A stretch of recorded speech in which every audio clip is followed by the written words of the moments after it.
სიტუაცია გორის რაიონის გამგეობაში, გამგეობის გაზეთს აუქმებენ. გორის მოამბის რედაქტორმა ხტომა ხმაური დატოვა. რაიონის გამგებელი ნუკრი პაპუნაშვილი კი აუცილებლად გასატარებად რეორგანიზაციაზე საუბრობს. შეიძლება დგას მე საერთოდ არავის არ ვეპიტრებობდა, მაგრამ ერთი რამე დაიმახსოვრეთ, რომ აქ რომ მოხვალ ხელმძღვანელები რომ გახდებით, არავის იძულვილის უფლება არ აქვს. ყველა უნდა გიყვარდეთ ერთნაირად. ეს თქვენ არ შეგიძლიათ.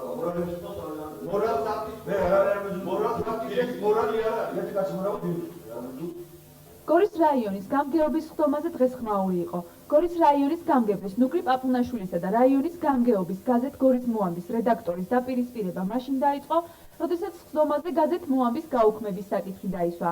გაზეთის გაუქმების მიზეზებზე პაპუნაშვილის ხტომაზე საუბრობდა, თუმცა ზაურ წაქაძისთვის ეს განმარტება მიუღებელი და უსამართლო აღმოჩნდა.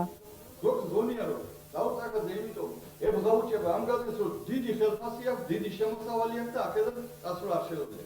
ეს მე რო სიყვარულს ვძლობთ თქვენგან და მე რო ოდნავ ადამიანად ვახვალწებდე, მე იცების არ დავწერდი რაც თქვენ დავაწერეთ.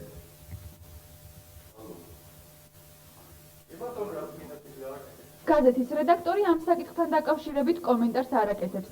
გამგებელი კი აღნიშნავს, რომ გორის მოამბეში, რომელიც 11 წელია არსებობს, რეორგანიზაციის გატარება აუცილებელია.